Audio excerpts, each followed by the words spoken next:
What is up, Luminosity? I am so excited to say that we've got some brand new video content for you guys once Luminosity is finished this summer. And the video content is called Sustain, and it is all about how can you sustain your faith outside of Luminosity. I don't know about you, but sometimes my faith can be a bit like mountains and valleys, right? When I go to Luminosity or to a Christian conference, I feel so close to God and encounter the Holy Spirit. I feel so loved by Him. My faith feels unshakable. But then 6 months later, I go home and I feel so low in my faith. I don't feel close to God at all. And I'm starting to question whether I should just pack this whole being a Christian thing in. But this video series is all about how you can sustain your faith so that you know that you are close to God throughout the whole year, so that you can be in a sustainable relationship with Him.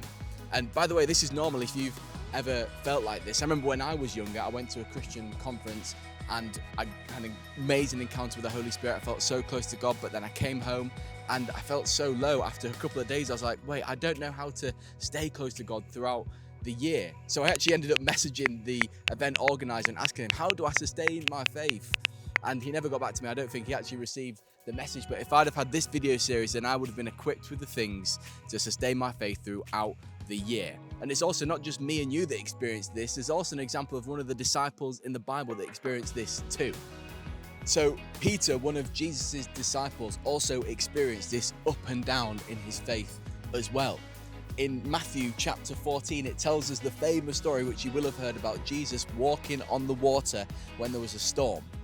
When Peter sees Jesus walking on the water, he says this to him, "Lord, if it is you, tell me to come to you on the water."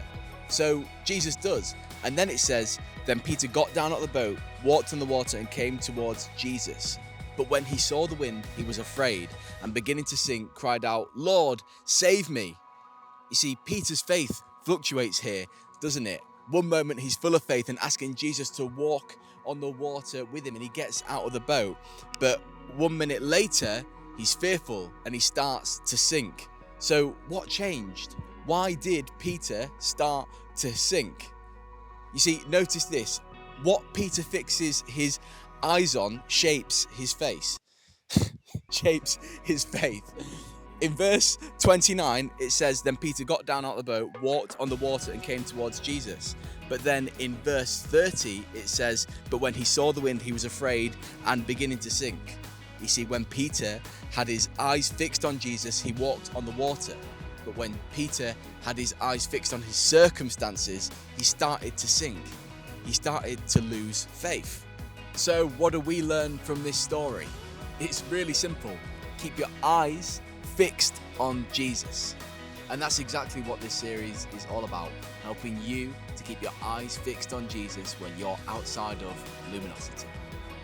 It's going to encourage you to make choices, to create habits and disciplines that's going to help you sustain your faith.